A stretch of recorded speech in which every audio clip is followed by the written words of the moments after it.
안녕하세요. 돈텔파파TV의 이석진입니다. 이번 시간에는 은행원 얘기를 좀 해볼까 합니다.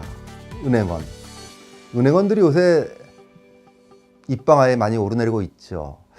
이런 뉴스, 역대 최고 조건의 4억대 희망퇴직금에 600명이 몰렸다, 이런 뉴스가 나왔는데요. 댓글들 보면은 가관이죠.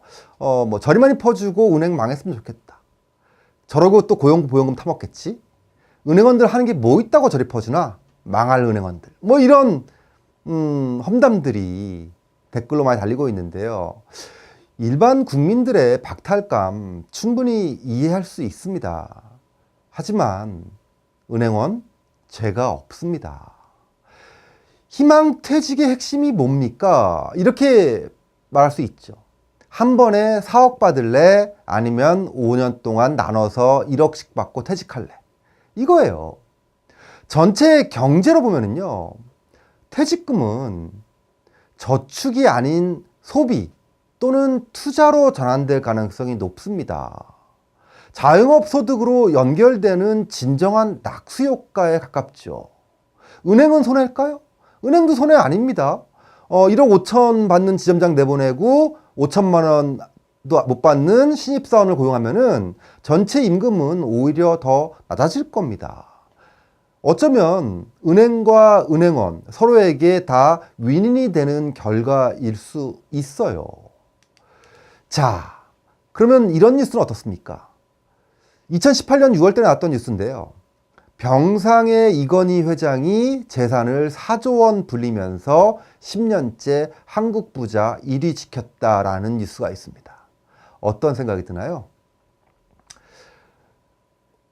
왜 평생 일한 대가로 은행원들이 정당하게 받는 퇴직금 4억 원의 혈압을 올리면서 그보다 10,000배 많이 받는, 그것도 겨우 1년 동안입니다.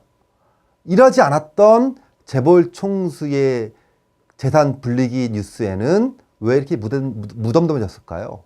왜 우리는 이렇게 이중잣대에 빠졌을까요? 혹시 우리는 자본주의 계급사회의 마당새가 되어버린 것은 아닐까요? 정말 비난받아야 할 것은 따로 있습니다. 바로 언론인데요. 한 장의 그림이 말해주는 부분입니다. 어떤 신문에서 실린 사팔 하나 보면은요, 그 희망퇴직을 다루는 뉴스에서 기쁘게 웃으면서 엄청나게 많은 돈을 불로소득처럼 줄 서서 받는 인상을 주고 있어요. 근데 희망퇴직은 사실상 강요된 퇴직입니다. 대상자를 보면은요, 1964년에서 66년생, 만으로 52세에서 54세에 불과한 사람들이에요. 은행이 정한 퇴직 대상자가 있는데 무슨 자발적인 희망 퇴직이겠습니까? 50대 초반에 딱히 전문적 기술도 없는 계층이 4억으로 할 수 있는 사업 또는 투자가 뭐가 있다고 저렇게 입 벌리면서 활짝 웃고 있을까요? 말이 안 되죠. 우리가 실제로 이런 뉴스에서 캐치해야 될 부분은요, 변화입니다. 변화. 은행권, 금융권의 희망퇴직이 알려주는 중요한 변화들이 있어요. 왜 금융인들은 직장에서 밀려날까요? 4대 은행의 직원 수가 2013년 6만 7천 명에서 2018년 5만 9천 명으로 매년 줄고 있습니다. 이유는? 그렇죠.